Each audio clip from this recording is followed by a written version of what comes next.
لله الذي لم يلد ولم يولد ولم يكن له كفوا أحد.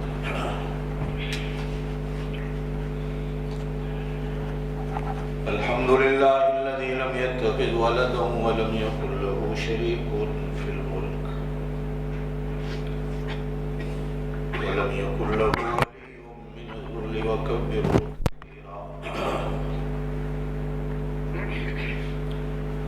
أشهد أن لا إله إلا الله وحده لا شريك له وأشهد أن سيدنا وسندنا ونبينا وشفيعنا محمدا عبده ورسوله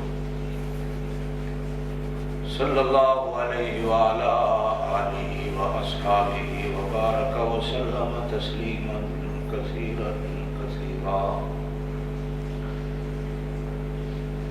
أما بعد أعوذ بالله من الشيطان الرجيم. بسم الله الرحمن الرحيم.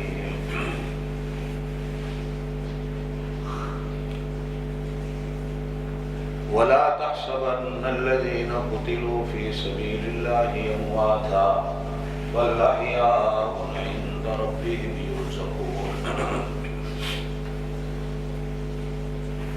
صدق الله العلي العظيم وبلغنا رسوله النبي الكريم الأمي الأمين ونحن على ذلك لمن الشاهدين والشاكرين والحمد لله رب العالمين. اللهم صل على محمد وعلى آل محمد كما صليت على إبراهيم وعلى آل إبراهيم إنك حميد مجيد. اللهم بارك على محمد وعلى آل محمد كما باركت على إبراهيم وعلى آل إبراهيم إنك حميد مجيد. ساری تعریفیں اللہ کے لیے.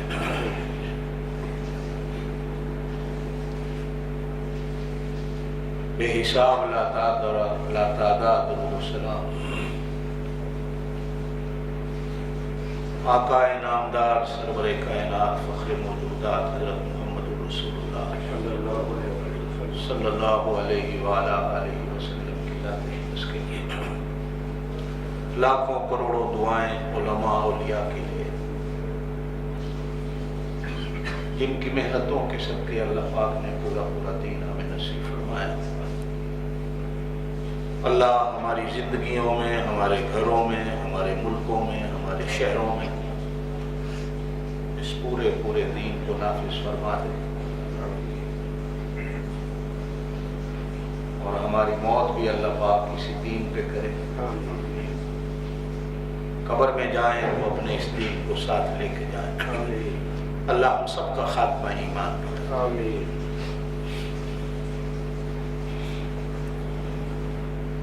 بات چل رہی تھی آپ حضرات کے سامنے نبی کے دل پر جو بات اترتی ہے اللہ پاک کی طرف سے اس کو وحی کہا جاتا ہے اور نبی کے ہاتھوں پر کوئی انہونی چیز ظاہر ہو جائے تو اس کو معجزہ کہا جاتا ہے. وحی کو بھی علی الاعلان نبی بیان کرتا ہے اور بیان کرتے وقت کہتا ہے یہ وحی ہے.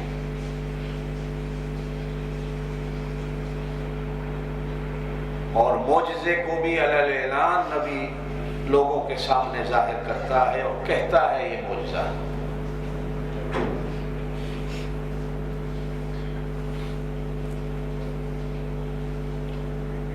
کبھی کبھی کوئی بات اللہ پاک ولی کے دل پہ بھی اتارتا ہے اور کبھی کبھی اللہ پاک ولی کے ہاتھ پر بھی کسی انہونی چیز کو ظاہر کر دیتا ہے. ولی کے دل پر اللہ پاک کوئی بات اتارتا ہے تو اس کو الہام کہا جاتا ہے.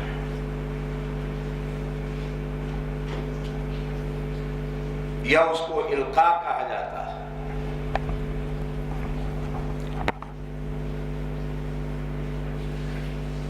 اور ولی کے ہاتھ پر جو انہونی چیز ظاہر ہوتی ہے جس کو کرامت کہا جاتا ہے،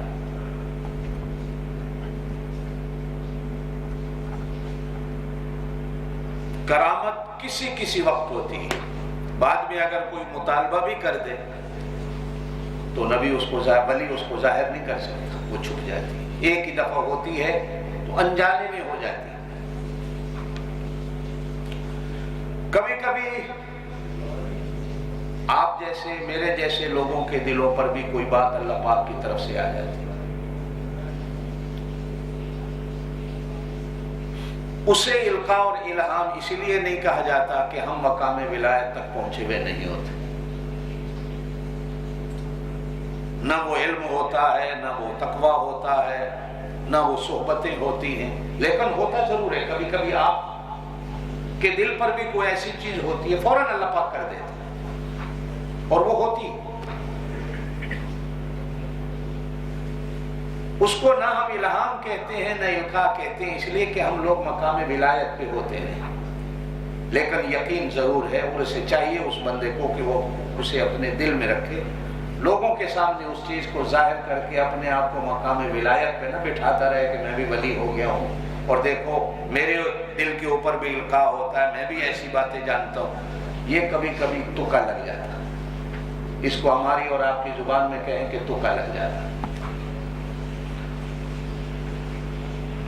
کبھی کبھی ایسی چیزیں کافر بھی کہہ بیٹھتا ہے، مسلمان نہیں ہوتا، کافر بھی کہہ بیٹھتا ہے، اس کے لیے نہ تو ہم الہام کہہ سکتے ہیں نہ ہی اس کو ہم وحی کہہ سکتے ہیں، بلکہ بزرگان دین نے اس کا نام استدراج لکھا ہے کہ یہ اللہ پاک اس کو کفر میں اور زیادہ کرتا ہے، کفر میں اور زیادہ کرتا ہے۔ جیسے کہا جاتا ہے کہ 400 سال تک فرعون کے سر میں بھی کبھی زندگی میں درد نہیں ہوا، حتیٰ کہ دریا کے کنارے کھڑا ہے تو دریا کا پانی اگر اٹھتا بھی ہے موجیں تو اس کے قد تک جاتی ہیں پھر واپس چلی جاتی ہیں، جنہیں دیکھ کر وہ کہا کرتا تھا کہ یہ دریا میرے حکم سے چلتے ہیں۔ اور علماء مفسرین نے لکھا بھی ہے کبھی کسی دریا کو کہتا رک جا وہ رک جاتا تھا، کبھی کہتا چل پڑ وہ چل پڑتا تھا، جسے وہ سمجھتا تھا کہ شاید یہ میری قدرتیں اور میری طاقتیں، لیکن اصل میں اللہ پاک اس کو کفر میں اور زیادہ پکا کرتا۔ قیامت سے پہلے ایک فتنہ اٹھے گا جس کو دجال کا فتنہ کہا جاتا ہے۔ حضور صلی اللہ علیہ وسلم نے فرمایا کہ وہ 2 پہاڑ لے کے چلے گا، پہاڑ اس کے ساتھ ساتھ چلتے رہے، ایک پہاڑ آگ کا ہو، ایک پہاڑ برف کا ہو، اور لوگوں سے کہے گا یہ میری جنت ہے یہ میری جہنم ہے، جو مجھے مانے گا وہ ادھر آ جائے گا، جو نہیں مانے گا وہ ادھر چلا جائے گا، اور وہ جس کو کہے گا مر جا وہ مر جائے گا، جس کو چاہے گا زندہ کر دے گا، اللہ پاک اس کے ہاتھ میں اتنی طاقت اور قدرت دے دے گا۔ کچھ لوگ اس کی ان طاقتوں کو دیکھ کر اس پر ایمان لے آئیں گے، اور کچھ لوگ اس کی ان طاقتوں کو دیکھ کر اپنے ایمان میں اور پکے ہو جائیں گے، کہیں گے تو دجال ہے۔ اس لیے کہ حضور صلی اللہ علیہ وسلم نے فرمایا وہ گدھے یا گھوڑے پہ سوار ہوگا، ایک آنکھ سے وہ بہنگا ہوگا، تو ایمان والا کہے گا کہ خدا کبھی گدھے پہ سوار نہیں ہوتا اور خدا بہنگا اور کانا نہیں ہوتا، میں تجھے کیسے مان لوں؟ تو حضور صلی اللہ علیہ وسلم نے فرمایا وہ انہیں کہے گا مر جاؤ وہ مر جائیں گے، اور جو ایسی موت مرے گا حضور نے فرمایا کہ قیامت کے دن بدر کے شہیدوں کے ساتھ اللہ پاک اس بندے کا حشر کرے گا اور اس کو کھڑا کر دے گا۔ تو کفر کے ہاتھ پر بھی ایسی چیزیں آتی ہیں، ایمان والا فوراً یہ کہتا ہے کہ یہ کفر کی چیزیں ہیں، نبی کے ہاتھ پر آتی ہے تو ایمان والا مانتا ہے یہ معجزہ، ولی کے ہاتھ پہ ظاہر ہوتی ہے تو ایمان والا کہتا ہے یہ کرامت ہے۔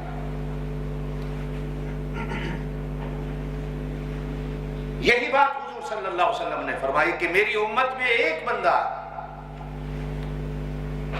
جو نبی تو نہیں، ہاں اگر میرے بعد اللہ پاک نبوت کا سلسلہ جاری رکھتا تو اللہ پاک اس کو نبی بناتا، لیکن ہاں میں آخری نبی ہوں، میرے بعد نبی کوئی نہیں۔ لیکن فرمایا کہ سارے ولیوں کی گردن پہ اس کا پاؤں، وہ مقام محدثیت پہ سوار ہے کہ اس کی زبان پر خدا بولتا ہے، جو چاہتا ہے جو کہتا ہے اللہ پاک کو کر دیتا ہے۔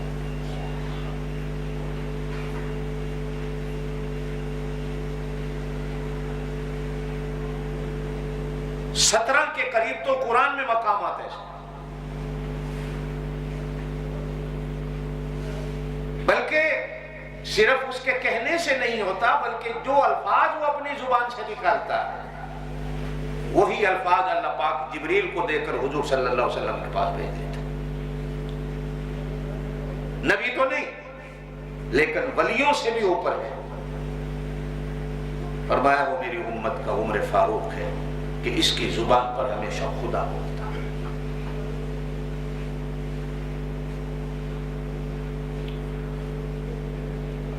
اور پھر میں نے آپ حضرات کے سامنے ایک بات کی تھی کہ اللہ پاک صرف اسے مقام ولایت تک بھی نہیں رکھتا، اس سے آگے بھی، کہ اپنی قدرتوں اور طاقتوں میں سے بھی۔ دنیا میں اب بھی کچھ لوگ ایسے ہیں کہ جن کو اللہ پاک اپنی قدرت اور طاقت کی کچھ چیزیں نصیب کر دیتا۔ حضور صلی اللہ علیہ وسلم نے خود فرمایا کہ کسی مجذوب کو کبھی مجذوب دیکھ کر اس سے آنکھیں نہ پھیر لینا، اس لیے کہ کبھی کبھی اگر وہ کہہ دے اے پہاڑ چل پڑ تو اللہ پاک اس کی بات کو سن کر پہاڑوں کو چلا دیتا۔ دنیا میں ایسے لوگ ہوتے ہیں کہ وہ ہوا کو کہہ دے تو ہوا چل پڑتی ہے، وہ کہہ دے رک جا تو رک جاتی ہے، لیکن وہ اپنے آپ کو ظاہر نہیں کرتے کہ ہم کیا ہیں۔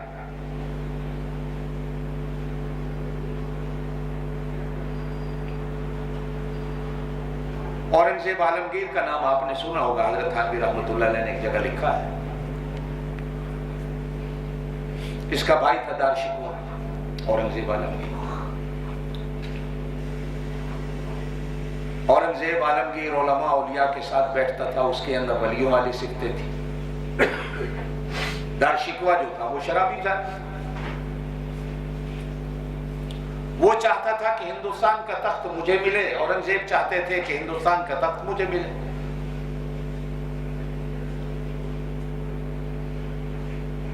تو کہا جاتا ہے کہ کسی ولی کے بارے میں سنا کہ بڑا مستجاب الدعوات ہے، جو دعا کر دے اللہ قبول کرتا ہے اور جو کہہ دے وہ ہو جاتا ہے۔ تو دار شکوہ اس ولی کے پاس گئے، دعا کرے کہ اللہ مجھے تخت و تاج دے دے۔ تو انہوں نے اس کے استقبال میں اپنے مسلح سے اٹھ کر استقبال کیا اور کہا یہاں بیٹھ جاؤ۔ تو وہ کہنے لگا کہ میں اس مسلح پہ بیٹھنے کے تو قابل نہیں، کھڑے کھڑے آپ میرے لیے دعا کر دیں۔ پھر کہا کہ آپ اس مسلح پہ بیٹھ جائیں، تو پھر اس نے کہا کہ میں اس مسلح پہ بیٹھنے کے قابل نہیں، آپ بس میرے لیے دعا کر دیں۔ تو کھڑے کھڑے اس اللہ کے ولی نے کہا تخت تو ہم نے پیش کر دیا تھا، آپ نے قبول ہی نہیں کیا۔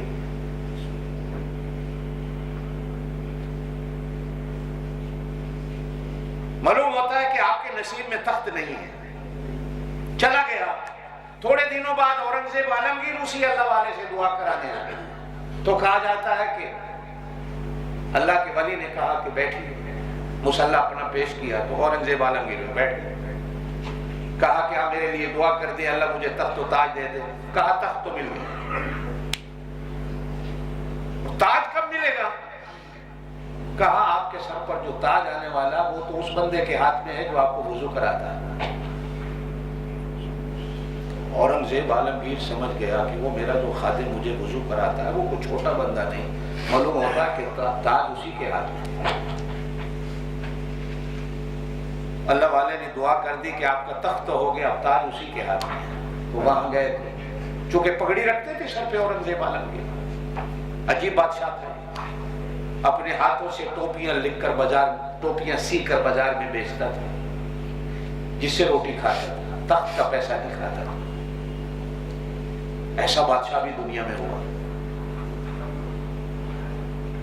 تو ایک دن دستار اتار کر وضو کیا، جب وضو کر کے اٹھے تو اسی خادم سے کہا یہ دستار میرے سر پہ رکھ دو۔ تو خادم کہنے لگا سرکار میں کون ہوتا ہوں جو دستار اٹھا کر آپ کے سر پہ رکھ دوں، یہ تو بادشاہوں کا کہا نہیں آج اٹھا کے رکھ دو۔ تو بامر مجبوری اس نے اٹھا کر بادشاہ سلامت کے سر پہ دستار رکھی۔ رکھتے ہی اس اللہ والے کے بارے میں الفاظ زبان سے نکلے کہ عجیب اللہ والا تھا کہ جس نے میرے عیب کو ظاہر کر دیا کہ میں کیا ہوں کیا نہیں۔ کاش کہ وہ آپ کو یوں نہ کہتا کہ آپ کا تاج جو ہے وہ میرے ہاتھوں میں۔ دنیا میں ایسے لوگ ہیں۔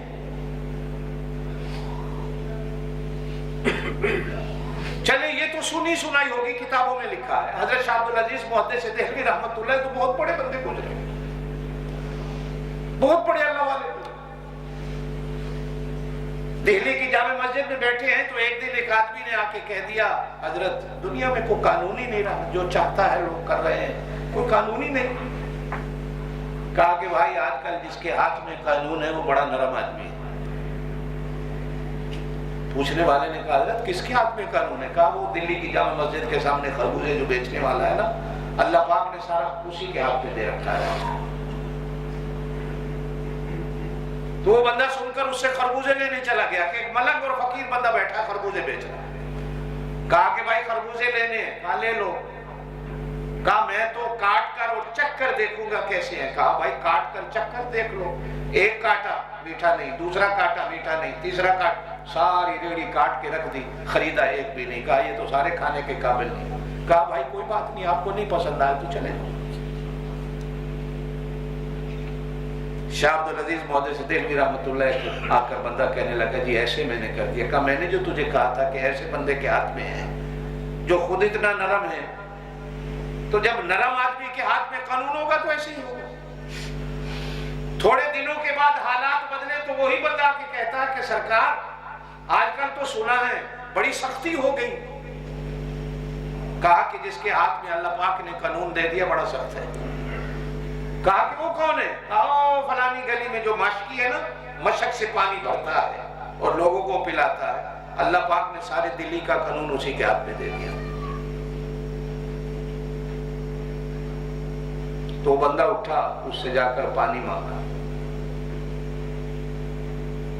تو پانی جو اس نے مشک سے گلاس میں ڈال کے دیا، منہ سے لگایا، کہنے لگا اس میں تو مٹی ہے، صاف ستھرا ہی نہیں، گلاس کو پھینکا، کہا اور دو۔ اس نے جوتی اتاری، دو ماروں گا نکلتا ہے کہ نہیں یہاں سے؟ میں اتنا صاف بھر کے لایا ہوں اور تو کہہ رہا ہے اس میں مٹی ہے، کوئی دوبارہ نہیں ملے گا، سارا دن پیاسا مارا۔ شاہ عبدالعزیز محدث دہلوی رحمۃ اللہ کے پاس شکایت لایا تو کہا میں نے جو کہا تھا کہ آج کل نظام ایسے بندے کے ہاتھ میں ہے۔ اللہ پاک نظام قدرت اپنا جو ہے، بھائی اگر وہ فرشتوں کو دے سکتا ہے، ہوائیں چلاؤ، بارشیں برساؤ، فلانے کے گھر میں رزق پہنچا کے آؤ، تو اللہ اس پر بھی تو قادر ہے نا کہ اپنے بندوں میں سے بھی کسی بندے کے ہاتھ میں بندوں کا قانون و نظام دے دے۔ ہم ولیوں کے قائل ہیں، ہم مانتے ہیں ولایات کو اور ولیوں کی کرامات کو، یہ نظام قدرت ہے۔ سیدنا فاروق اعظم رضی اللہ تعالیٰ عنہ، اللہ پاک نے اپنی قدرت اور سلطنت کے بعض ایسے نظام بھی ہاتھ میں دے رکھے تھے۔ یہ کتابوں کی باتیں نہیں ہے تو پھر آگے حدیثوں کی باتیں آ جاتی ہیں۔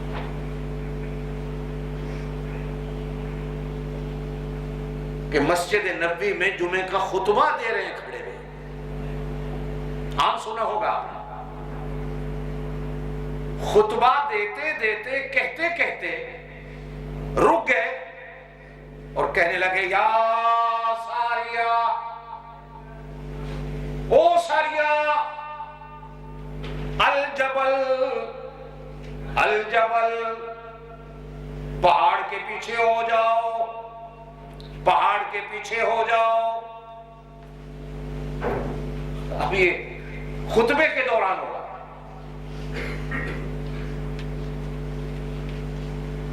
حالانکہ جیسے آپ حضرات کو خطبے کے دوران میں دنیاوی گفتگو کرنا منع ہے، اسی طرح خطیب کو بھی کہا گیا ہے کہ خطبے کے دوران میں کوئی ایسی بات نہیں کرنی جو دنیا سے تعلق رکھتی۔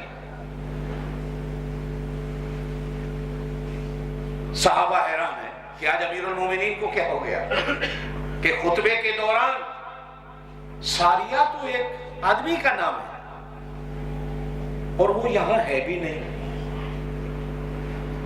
وہ تو فوجیں لے کر فلاں ملک میں لڑنے گیا ہوا ہے، جہاد کے لیے گیا ہوا ہے۔ تو بعض سمجھنے والے جو صاحب، ہر بندے کو اللہ پاک یہ چیزیں نہیں دیتا ہے۔ آپ اور میں تو جادوگر کے جادو کو بھی دیکھ کر کہیں گے کو کرامت ہے۔ نجومی علم نجوم کے ذریعے ہمیں کچھ دکھائے گا تو ہم کہیں گے یہ کرامتیں دکھا رہا ہے، یہ ولی ہے۔ کبھی کبھی روڈوں پر یہ بندر کو نچانے والے بھی ایسی چیزیں ہمارے سامنے ظاہر کرتے ہیں کہ ہمارے پاس تو چونکہ وہ پہچان اور علم نہیں، وہ آنکھ نہیں کہ ہم آپ تمیز کر سکے معجزہ کیا ہے، کرامت کیا ہے، جادو کیا ہے اور شعبدہ بازی کیا ہے۔ اور آنکھوں کے اوپر جادو کر لینا یہ کیا چیز ہے؟ کئی ڈھکوسلے باز آپ کو یہ چیزیں دکھاتے ہیں اور آپ پیچھے چل پڑتے ہیں ہم لوگ کہ نہیں یہ کرامتیں دکھا رہا ہے، یہ اللہ کا ولی۔ نہ اس کے منہ پر داڑھی ہوتی ہے، نہ وہ نماز پڑھنے والا ہوتا ہے، نہ روزہ رکھنے والا ہوتا ہے، چرس پینے والا ہے، بھنگ پینے والا ہے، لیکن کوئی چیز ایسی ہم پیچھے چل پڑتے ہیں۔ تو جو جاننے والے صحابہ تھے، صحابہ میں سے بھی کچھ جاننے والے تھے، کہا جاتا ہے کہ جمعے کے بعد قریب ہوئے اور امیر المومنین سے جا کر کہا کہ امیر المومنین ساریہ کہیں مشکل میں آ گیا، یہ جو آپ نے خطبے کے دوران میں ساریہ کو آواز دی۔ تو امیر المومنین رضی اللہ تعالیٰ عنہ نے جاننے والے بندوں سے کہا ہاں میں نے دیکھا کہ وہ جنگ کے اندر ابھی لڑتا لڑتا دشمن کے ڈرے میں آ رہا تھا اور قریب تھا کہ وہ خود بھی اور مسلمانوں کی ساری فوج دشمن کے نرغے میں آ جاتی۔ میں نے آواز دے کر اس کو کہا پہاڑ کے پیچھے ہو جا۔ پوچھنے والوں نے کہا امیر المومنین آپ کی آواز؟ کہا اللہ کی طاقت اور قدرت ہے کہ میری آواز کو ہواؤں کو دے دے اور ہوائیں چاہے وہ 1000 میل دور کھڑا ہے اس کے کانوں تک پہنچا دے، اور میری آواز کو اللہ نے پہنچا دیا اور وہ پہاڑ کے پیچھے ہو گیا، خود بھی بچ گیا ہے، مسلمان کی فوج بھی بچ گئی۔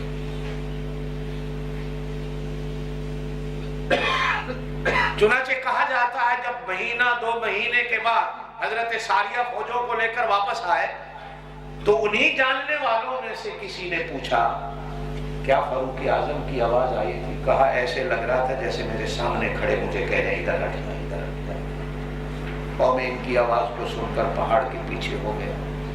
یہ کیا ہے؟ یہی تو کرامت ہے۔ اور ہر صحابی ولی ہوتا ہے، زور سے کہو ہر صحابی ولی۔ بھائی لاکھوں دنیا کے ولی مل جائیں ایک صحابی کی جوتی کا مقابلہ نہیں ہو سکتا۔ میں یہی بات گزشتہ جمعہ بھی آپ کو سمجھا رہا تھا کہ مقام صحابیت میں جو سرفراز ہوتا ہے ولی تو اس کے گھر کے پانی بھرنے والے ہوتے ہیں۔ حضور صلی اللہ علیہ وسلم نے 2 رات بھی اس طرح بھی پڑھائی، پھر نہیں پڑھا۔ اپنی اپنی پڑھو۔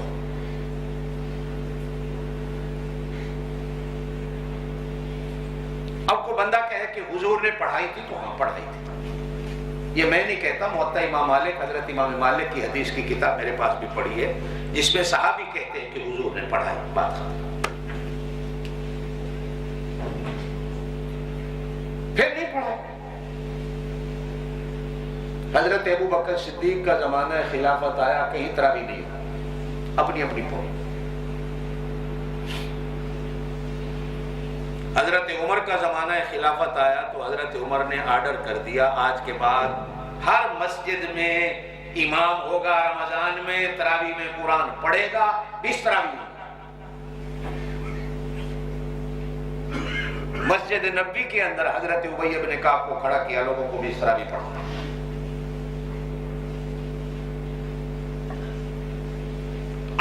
لوگ اعتراض کرتے ہیں 20 تراویح پر، وہ یہی کہتے ہیں کہ جب حضور نے 20 نہیں پڑھائی ہمیشہ کے لیے اور حضرت ابوبکر صدیق نے نہیں کرائی، تو ہم حضرت عمر کے قول کو کیوں مانیں؟ ہم کہتے ہیں بھی ہم مانتے ہیں۔ کیوں مانتے ہیں؟ کہ وہ نبی کا سند یافتہ تھا، وہ نبی کا تربیت یافتہ تھا، نبی کے ہاتھوں نے اسے بنایا، اور وہ ولیوں سے بھی بڑا ولی تھا۔ حضور نے کہا کہ اس کی زبان پر اللہ بولتا ہے۔ اب معلوم ہوا کہ اگر اس نے آرڈر کر دیا 20 تراویح کا تو یہ آرڈر اس کا اپنا نہیں، اللہ ہی اس کی زبان پہ آئے ہوں گے، اللہ نے کہا ہوگا بولو، وہ بولا ہوگا، ہم نے کہا ٹھیک ہے آمنا و صدقنا۔ اور اگر وہ غلط ہوتا، آپ اور میں اس وقت نہیں تھے، اس وقت ہزاروں صحابی زندہ تھے، اور کوئی صحابی غلط بات کو دیکھ کر چپ ہو جائے تو وہ صحابی نہیں ہوتا۔ صحابی کیوں نہیں بولے؟ نہ ہم پڑھیں گے نہ پڑھائیں گے 20 رکعت، اس لیے کہ حضور نے نہیں پڑھائی۔ معلوم ہوتا ہے کہ صحابہ کا پڑھنا، صحابہ کا پڑھانا، پھر اس پر چپ ہو جانا۔ حضرت علی شیر خدا جیسے بندے کا قول ملتا ہے کہ حضرت علی جو مسجد میں آئے، رمضان المبارک کی راتوں میں مسجد میں رونق دیکھی، تراویح دیکھی، قرآن کی تلاوت دیکھی، آج بھی حدیثوں میں بھی جملے موجود ہیں۔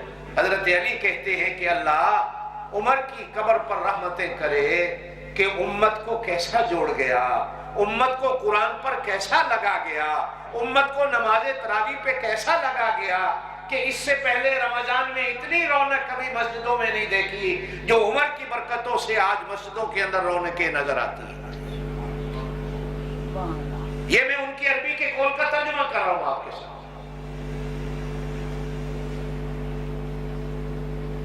اس سے بعد میں حضور صلی اللہ علیہ وسلم کے زمانہ پاک میں جمعے کی ایک اذان ہوتی تھی، 2 نہیں ہوتی تھی، یاد رکھنا ہے، ایک ہی اذان ہوتی تھی۔ حضرت ابوبکر صدیق رضی اللہ تعالیٰ عنہ کے زمانے خلافت میں بھی ایک ہی، 2 اذانیں نہیں ہوتی۔ حضرت عمر رضی اللہ تعالیٰ عنہ کے زمانہ خلافت کے آخری دنوں میں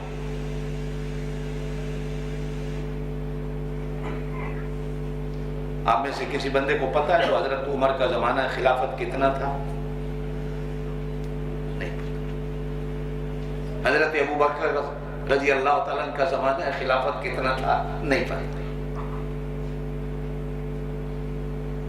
نہ ہم پڑھ کے مسلمان ہوئے ہیں، نہ ہم پڑھ کے سنی بنے ہیں، ہم سن کے مسلمان بنے ہیں اور سن کے سنی ہیں۔ ہم کبھی ادھر آئے نہیں۔ حضرت عمر رضی اللہ تعالیٰ عنہ کا زمانہ خلافت 10 سال کا،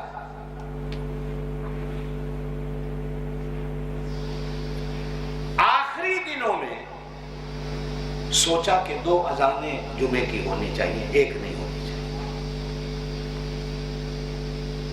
بعض مورخین نے لکھا ہے کہ حضرت عمر نے ہی اپنی زندگی میں دوسری اذان شروع کروا دی، لیکن اکثر محققین علماء کا کہنا ہے کہ نہیں، یہ دوسری اذان حضرت عثمان غنی کے زمانے خلافت میں آئی۔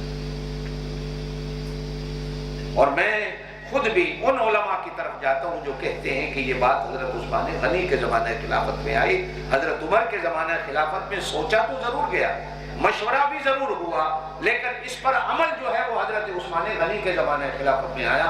اب حضرت عثمان غنی نے کہا جمعے میں 2 اذانیں ہونی چاہیے۔ آپ چھوڑ دو کہ جب حضور نے ایک اذان کہلائی ہے میں 2 کیوں کہوں؟ حضرت ابوبکر نے جب ایک کہلائی ہے میں 2 کیوں کہوں؟ حضرت عمر نے جب ایک کہلائی ہے میں دوسری کیوں کہلاؤں؟ بھائی ہم نے تو قرآن و سنت پہ عمل کرنا ہے، صحابی کا قول ہمارے لیے حجت نہیں، ہم صحابی کی بات کو کیوں مانیں؟ آج ساری دنیا میں وہ وہابی ہے، سنی ہے، دیوبندی ہے، جو بھی مسلمان ہے، وہ 2 اذانیں کہلاتا ہے، وہ چاہے سعودیہ میں رہتا ہے چاہے پاکستان میں رہتا ہے، 2 اذانیں ہوتی ہیں۔ بھائی کیوں کہلاتے ہو جب اللہ کے نبی نے نہیں کہلائی؟ تو اب جواب کیا ملتا ہے؟ کہ بھائی حضرت عثمان نے شروع کرائی ہو یا حضرت عمر نے شروع کرائی ہو، یہ نبی کے صحبت یافتہ تھے، یہ نبی کے تربیت یافتہ تھے، ان کا کام بھی اصل میں نبی کا کام ہے، اس لیے کہ یہ شاگردان رسول تھے۔ شاگرد جو کام کریں وہ استاد کی طرف چلا جاتا ہے کہ ان کا استاد ان کو کہہ دیا ہوگا، اگر کبھی ضرورت پڑے تو یہ چیزیں کر لینا۔ اسی لیے حضور صلی اللہ علیہ وسلم نے فرمایا علیکم بسنتی، تمہارے اوپر میری سنت بھی ہے، وسنت الخلفاء الراشدین المہدیین، میرے خلیفے بھی جو کام کریں وہ بھی میری سنت ہے، اس پر بھی عمل کرنا تمہارے لیے ضروری ہے۔ اب یہ نبی کے خلفاء کی سنت ہے، لیکن ہم کرتے ہیں نا بھائی، کیوں کرتے ہیں؟ کہ خلفاء کا کام بھی نبی کی سنت ہے۔ ایک بات میں آپ کو بتاتا چلوں، آپ کو ہمیشہ یاد رہے، پلے باندھ لینا، سنت ہوتی کیا ہے؟ سنت کہتے کسے؟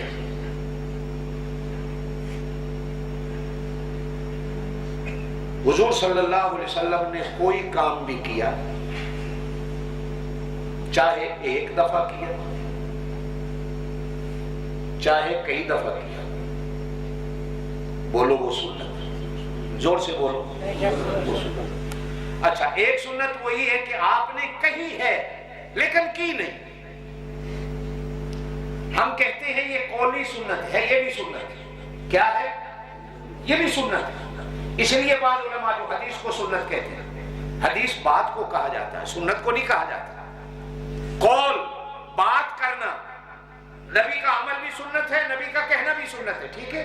تیسری چیز، حضور صلی اللہ علیہ وسلم کے سامنے کوئی کام کیا گیا لیکن آپ نے خود نہیں کیا گیا، آپ دیکھ کر مسکرائے اور خوش ہوئی، اچھا کام کیا،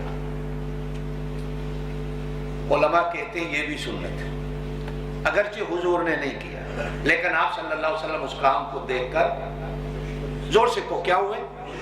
خوش ہوئے، یہ بھی سنت ہے۔ اچھا، ایک کام ایسا ہے کہ جسے دیکھ کر حضور خوش تو نہیں ہوئے لیکن روکا بھی نہیں،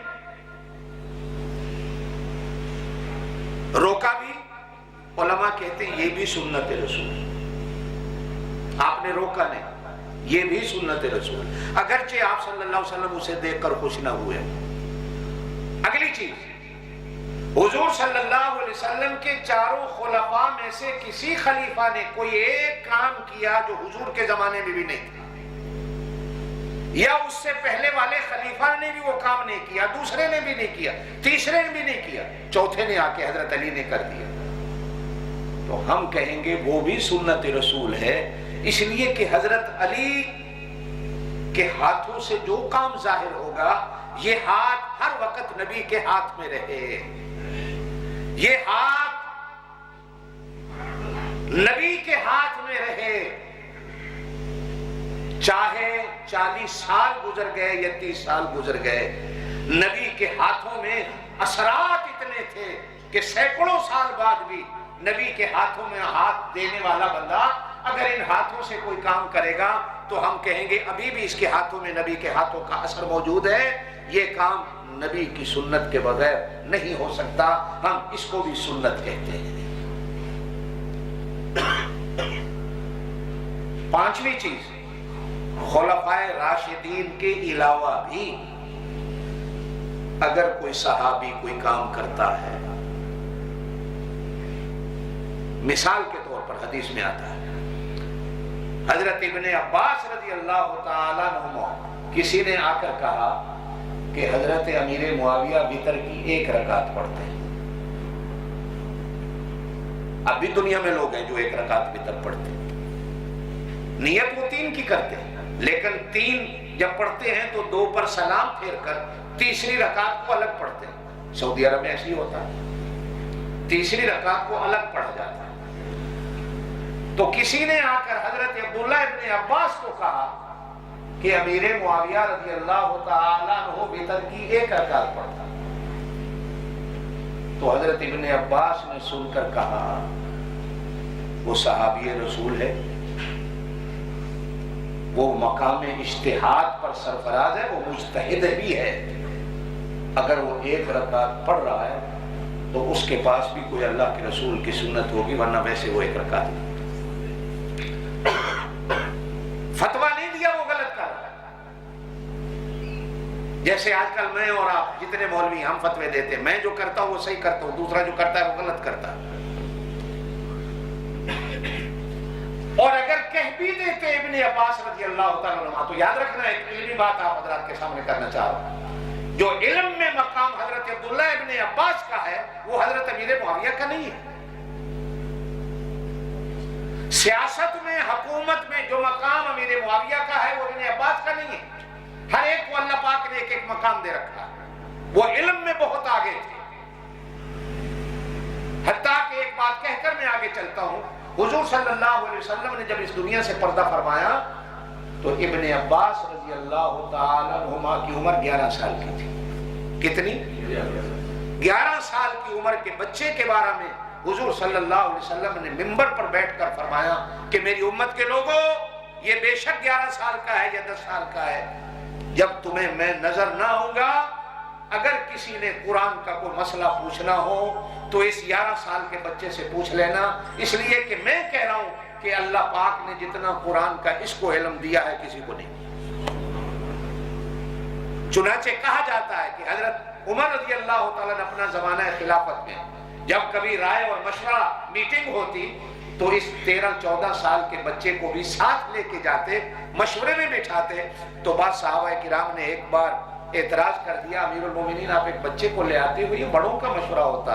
تو حضرت فاروق اعظم رضی اللہ تعالیٰ نے فرمایا کہ اس بچے کے بارے میں حضور صلی اللہ علیہ وسلم کا فرمان ہے کہ قرآن کے مسئلے میں اگر تمہیں کہیں اٹکن آ گئی، تم رک گئے، بھول گئے، پتہ نہ چلا، تو اس بچے سے پوچھ لینا، یہ تمہاری رہنمائی کر دے گا. میں تو اس کو اپنی رہنمائی کے لیے لے کے آتے.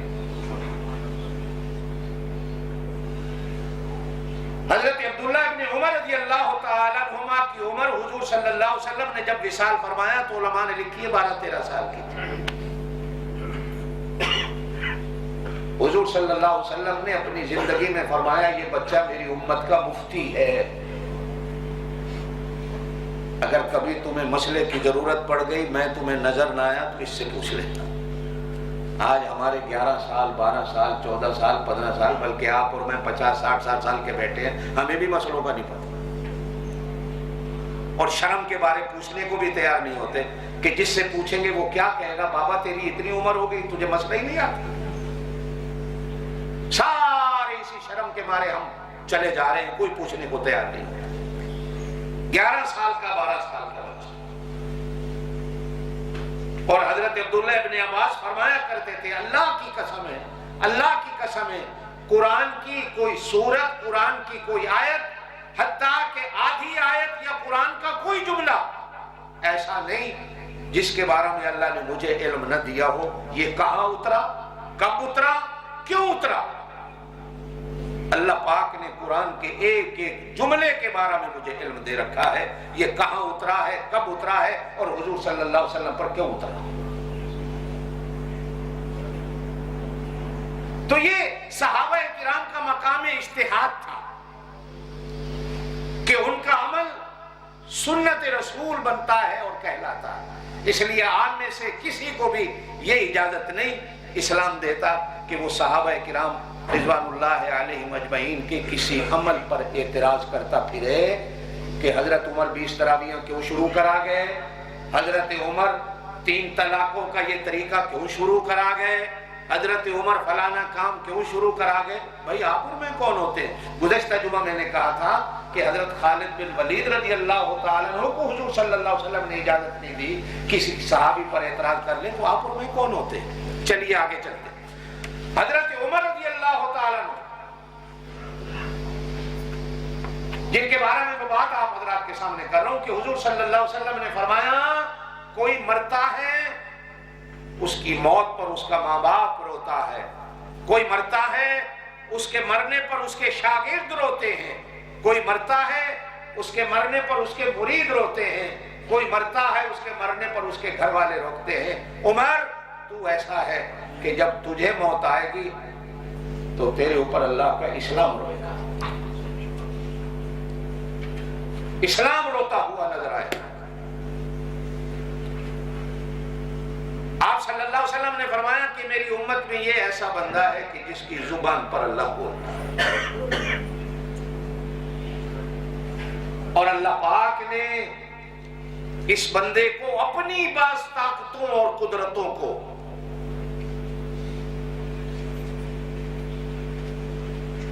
حصہ اور حق دے رکھا ہے۔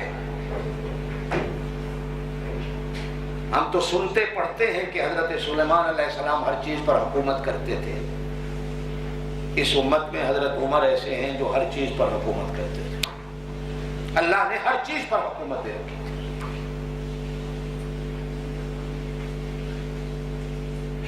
ہواؤں پر حکومت تھی، جو ابھی میں بات کر رہا تھا کہ حضرت ساریہ نے کس طرح حضرت عمر کی بات کو سنا۔ دریاؤں پر حکومت تھی، کہا جاتا ہے کہ مصر میں چلنے والا دریائے نیل حضرت عمر کے زمانے خلافت میں بند ہو گیا، بلکہ اس سے پہلے بھی لوگ کہتے ہیں کہ ہر سال بند ہو جایا کرتا تھا۔ تو رواج یہ تھا کہ اپنے اس ملک کی خوبصورت نوجوان لڑکی، جس طرح آج کل مقابلہ حسن ہوتے ہیں، اس زمانے میں بھی کرایا جاتا تھا۔ تو جو حسین سے حسین لڑکی ہوتی تھی، زیورات سے بھر کر اس کو دریا کے سنٹر پہ بٹھا دیا جاتا تھا، اور دریا کی نظر وہ لڑکی کر دی جاتی تھی، جیسے ہی نظر کی جاتی تھی دریا چل پڑتا تھا۔ یہ ہر سال کا رواج تھا۔ تو حضرت عمر رضی اللہ تعالیٰ کے زمانہ خلافت پہ بھی دریائے نیل بند ہو گیا۔ جب فتح ہوا ملک مصر، اسلامی سلطنت میں آیا، حضرت عمر بن عاص زور سے کہہ دو رضی اللہ عنہ، یہ فاتح مصر تھے جنہوں نے مصر کو فتح۔ آج بھی قاہرہ میں حضرت عمر بن عاص کے نام کی مسجد موجود ہے، جو انہوں نے اپنے زمانے میں بنائی تھی، آج بھی موجود ہے۔ اور میں نے گزشتہ جمعہ ان کا نام لے کر آپ کو بتایا تھا کہ اس وقت بھی دنیا میں کچھ لوگ ایسے ہیں جو حضرت عمر بن عاص کو بھی مسلمان نہیں سمجھتے، جو فاتح مصر تھے۔ انہوں نے حضرت عمر کو خط لکھا، امیر المومنین دریائے نیل بند ہو گیا اور اہل مصر کی غذا، کھانا پینا، سارا کچھ دریائے نیل کے پانی پر منحصر ہے۔ اگر یہ بند ہو گیا تو اہل مصر بھوک سے مر جائیں گے، اور اس کو چلانے کا ایک ہی طریقہ ہے کہ ہم اب مسلمانوں کی سلطنت ہونے کے باوجود مقابلہ حسن کرائیں، جو لڑکی نمبر 1 آئے اس کو دریا کی بھیٹ چڑھائیں، دریا کی نظر کریں تو دریا چلے گا، ورنہ نہیں چلے گا، اور نہیں چلے گا تو اہل مصر کا کیا ہوگا؟ آپ اس کے بارے میں ہمیں کیا کہتے ہیں؟ تو سیدنا فاروق اعظم رضی اللہ تعالیٰ انہوں نے خط پڑھ کر 2 خط لکھے جواب، ایک فاتح مصر حضرت عمر بن عاص کے نام لکھا اور ایک خط دریائے نیل کے نام لکھا۔ آج بھی علماء محدثین اور مورخین نے، تمام نے وہ چیز لکھی۔ حضرت عمر بن عاص کو جو خط لکھا اس میں لکھا کہ کچھ بھی کرنے کی ضرورت نہیں، اسلام ان بکواسات کا نہ قائل ہے، نہ مانتا ہے، نہ ہم اسلام کے اندر ان چیزوں کو آنے دیتے ہیں۔ یہ میں خط بھیج رہا ہوں، میرا یہ خط اسی طرح جہاں لڑکی کو بھیڑ چڑھایا جاتا ہے دریا کے سنٹر میں میرا خط رکھ دو، چلے گا تو چلے گا، نہیں چلے گا تو نہ چلے، قیامت تک ہمیں اس کے پانی کی ضرورت نہیں۔ لیکن یہ رسمیں ہم نے نہیں کرنی کہ ہمارا دین رسموں کے نام والا نہیں، ہمارا دین حقیقت کا دین ہے، یہ رسموں کا دین نہیں ہے۔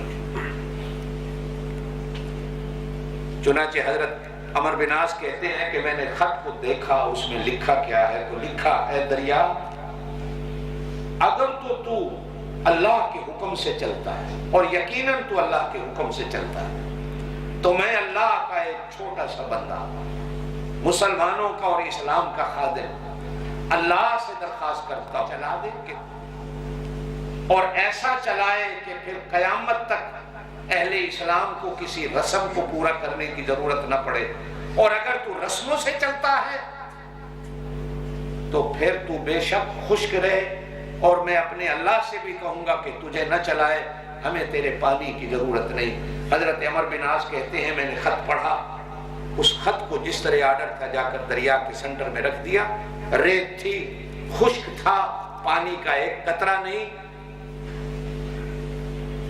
خط ڈالنے کی ضرورت، جیسے ہی خط ڈالا گیا بس خط ڈالنے کی دیر تھی کہ پھر آج تک، آج اس واقعے کو 1400 سال گزر گئے، علماء نے لکھا ہے کہ آج تک پھر اس دریا کا پانی رکنا تو درکنار رہا، آج تک کم بھی نہیں۔ اور ایک بات میں آپ کو کہہ دیتا ہوں، عجیب ہے کہ آج تک دین والے علماء ہوں یا دنیا والے علماء ہوں، کسی کو یہ بھی پتہ نہیں چل رہا کہ وہ دریا نکلتا کہاں سے، اس کی ابتدا کہاں سے ہوتی، یہ کن پہاڑوں سے نکلتا ہے، کن غاروں سے نکلتا ہے۔ حالانکہ عام طور پر دریا جہاں برف باری ہوتی ہے، برفیں پڑتی ہیں، پھر دھوپ نکلتی ہے، برف پگھلتی ہے، پھر وہ پانی، برف جو ہے پانی بن کر بہتا ہے، پھر دریا چلتے ہیں۔ دریا سندھ بھی اسی طرح ہے، چناب، جتنے دنیا میں دریا ہیں، لیکن اس دریا کی بنیاد کا آج تک کسی کو نہیں پتا یہ نکلتا کہاں سے، اور آج تک وہ چل رہا ہے۔ خرطوم سوڈان کا دارالحکومت ہے۔ یہ جو اللہ پاک سورہ رحمان میں فرماتے ہیں نا، مرج البحرین یلتقیان، دو دریا اکٹھے چلتے ہیں، کڑوا بھی اور میٹھا بھی، وہ اس میں شامل نہیں ہوتا، وہ اس میں شامل نہیں ہوتا۔ فَبِأَيِّ آلَاءِ رَبِّكُمَا تُكَذِّبَانِ، اپنے رب کی کون کون سی نعمتوں کو جھٹلاؤ گے۔ جہاں دنیا میں اور بھی کئی جگہ پر علماء نے لکھا ہے کہ دو دریا اس طرح اکٹھے چلتے ہیں، لیکن پانی آپس میں ملتا بھی ہے تو ایک دوسرے پر غالب نہیں آتا، تو سوڈان کے دارالحکومت خرطوم کے اندر بالکل دریائے نیل آتا ہے، سمندر کے ساتھ ملتا ہے، دونوں مل کے چل رہے ہیں، اس کا پانی کھارا ہے، اس کا پانی میٹھا ہے، آگے جا کر دونوں الگ ہو جاتے ہیں، نہ کو قطرہ اس کا ادھر جاتا ہے، نہ کو قطرہ اس کا ادھر جاتا ہے۔ یہ میں اپنی آنکھوں سے دیکھ کے آیا۔ اور آپ کے ملک میں بھی ایک دو جگہ پر ہے کہ دریائے کابل اور دریائے سندھ خیر آباد سے تھوڑا سا پیچھے اکٹھے چلتے ہیں۔ ہو سکتا ہے آپ میں سے کئی ساتھی میری اس بات کے قائل ہوں، مانیں گے اس کو، لیکن اللہ پاک نہ اس کے پانی کو اس پہ غالب آنے دیتا ہے، نہ اس کے پانی کو اس پہ غالب، آگے چلتے ہیں، وہ اپنا راہ لے لیتا ہے، وہ اپنا راہ لے لیتا ہے۔ فَبِأَيِّ آلَاءِ رَبِّكُمَا تُكَذِّبَانِ، تم اپنے رب کی کون کون سی نعمتوں کو جھٹلاؤ۔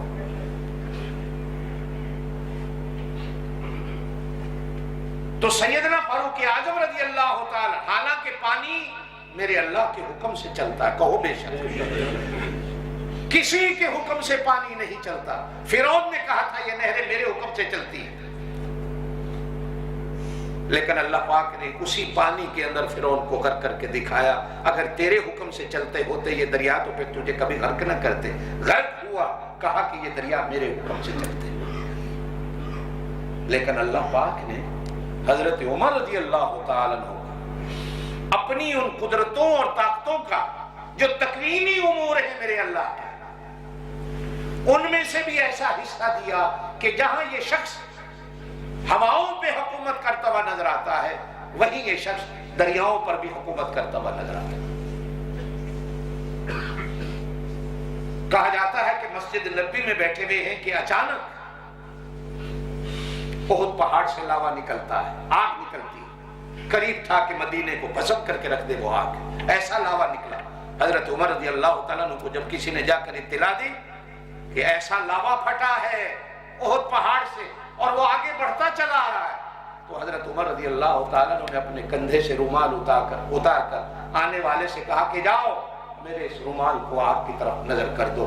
علماء نے لکھا ہے رومال پھینکنے کی دیر تھی، آگ بجھی کیا، پیچھے گئی اور بجھ گئی۔